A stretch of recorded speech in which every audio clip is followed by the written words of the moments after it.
Assalamualaikum warahmatullahi wabarakatuh. Perkenalkan saya Gusti Hakim Tori Caksono dengan NIM 4212301085.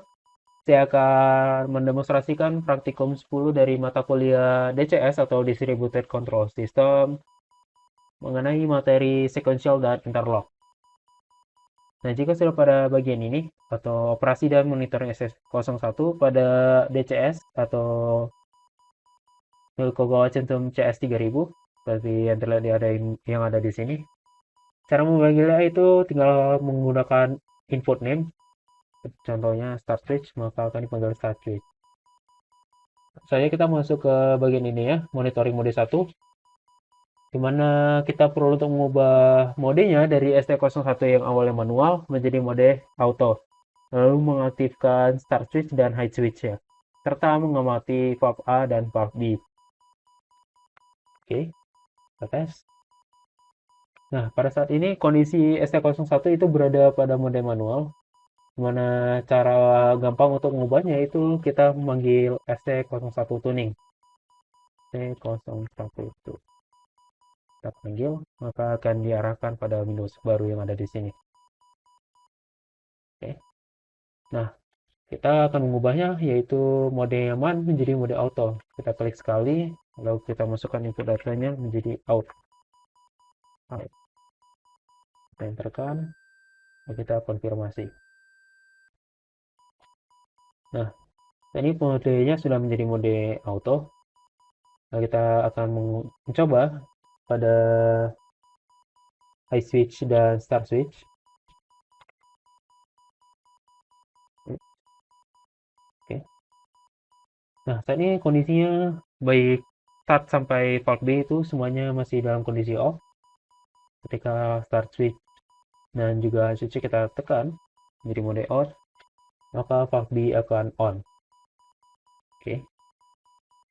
Selanjutnya pada mode monitoring atau pada ST01 table bisa terlihat jika kita panggil ST01 table. Nah, sekuensialnya akan berada di bagian sininya. YN, YN, dan A1, A2 yang ada di atas dan di bawah sini. Oke.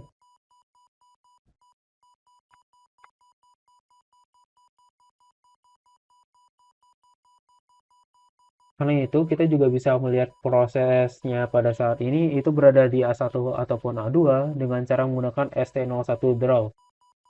Caranya kita panggil ST01 draw, kita akan terlihat proses saat ini berada di A2.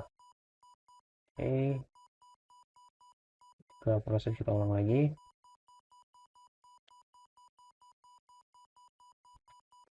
Oke, kita off-kan, lalu kita panggil low switch. Oke, dan kondisinya kita on kan. Maka saat ini kondisinya berada di A1 di mana valve A akan open. Lalu jika kita off-kan low switch dan start switch yang kita off-kan, kita off-kan semuanya terlebih dahulu, on lalu high switch, maka kondisi akan berubah menjadi step A2. Hanya saja saat ini programnya sedang ngebug atau aplikasinya ngebug, jadi untuk valve open hanya terbuka sementara saja. Kita lihat di sini. Selanjutnya saya akan menjelaskan tentang praktikum interlock atau logic, di mana di sini kita perlu untuk melakukan beberapa setting. Untuk switch, kita akan menambahkan address baru pada switch definition-nya. Di sini kita akan menggunakan address SW201 hingga 205. Saya lihat di sini. Nah, kita menggunakan 201 sampai 205. Untuk limit switch low low A, limit switch low low B, limit switch low low C, reset, dan juga pump D. Kita Ctrl S untuk mendownload to FTS-nya. Oke kan, tunggu prosesnya hingga error 0 dan warningnya juga 0. Kita tutup, Lalu kita masuk pada function block di mana kita akan menggunakan DR002. Di sini sudah saya siapkan terlebih dahulu. Nah, ini. Di sini kita menggunakan function block LC64 dan juga function block PID, di mana untuk LC64-nya bernama ESD dan PID-nya untuk itu digunakan pada level control atau LC yang ada di modul ini. Oke.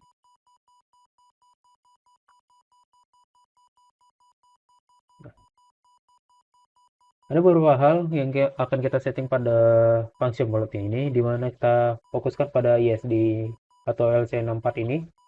Kita edit function block detailnya untuk melihat isinya. Nah, di sini ada beberapa input dan output yang kita gunakan pada praktikum interlock, di mana ada preset, lalu limit switch, A sampai C, lalu LC dan juga PAMBI serta alarm. Di mana terdapat 1, 2, 3, 4 AND dan juga 1 OR. Lalu ada time on dan juga set reset. Nah, jika sudah dibuat ini, langsung saja kita close logic chart dari ESD01 ini. Lalu kita buka LCPID, edit function block detailnya. Nah, di sini tidak terlalu perlu banyak yang disetting, jadi hanya tag name aja yang kita ubah agar ESD-nya ini tidak error pada LC out dan juga LC manualnya. Baik, juga berbeda dengan modul di mana modul tertulis LC auto namun program tidak terbaca, jadi harus menggunakan LC mode out. Coba di sini. Jadi hanya ada tipe pada modul. Oke, jika sudah kita download to FCS, kita tunggu prosesnya.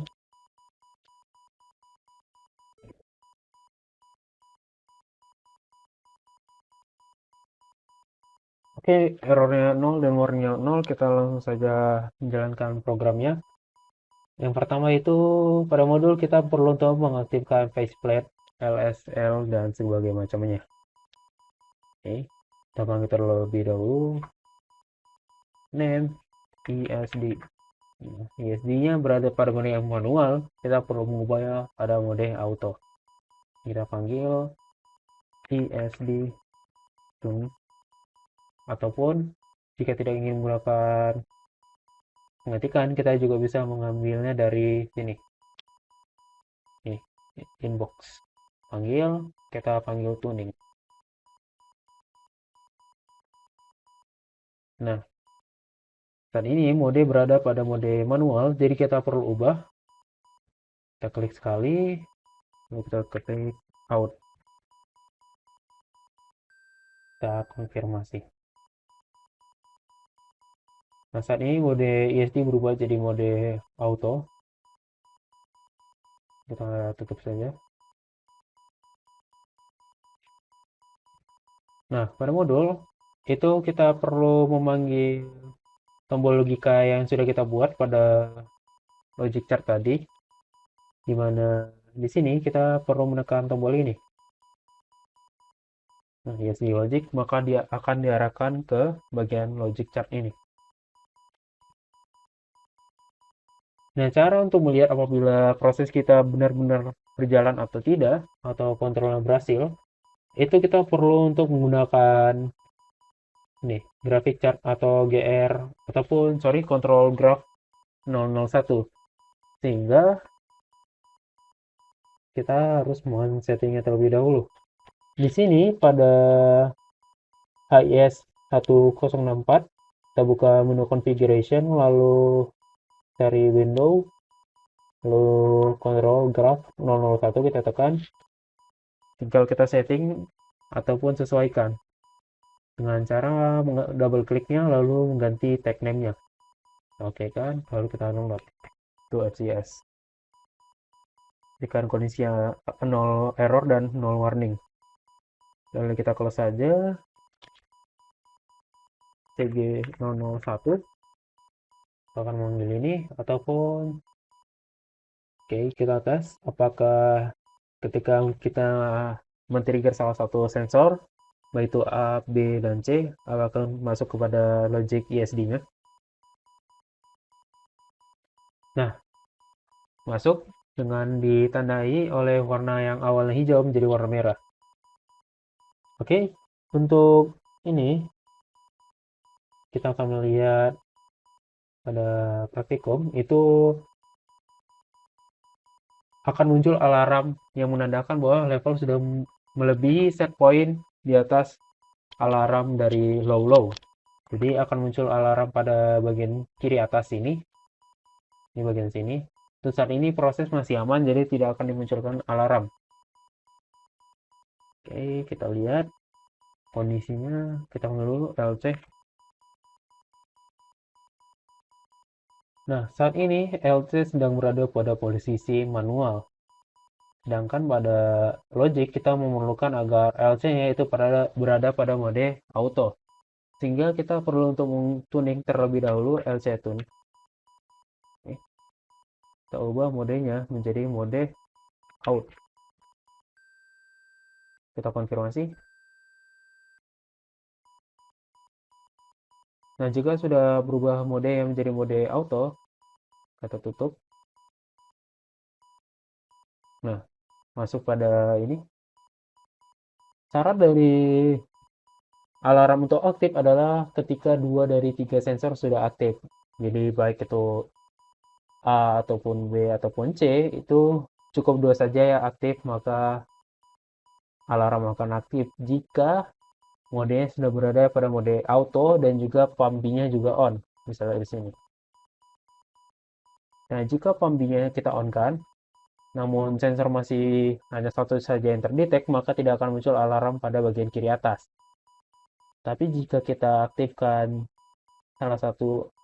kita aktifkan 2 sensor, kita tes, maka akan muncul alarm dan pump B akan dinonaktifkan. Kita lihat di sini.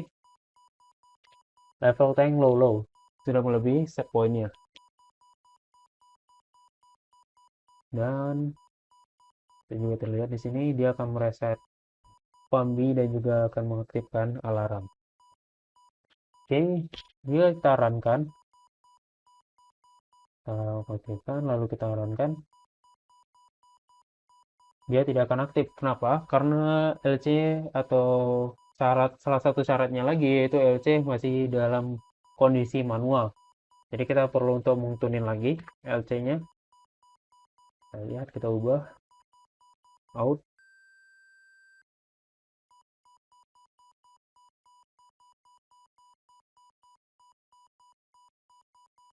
Oke.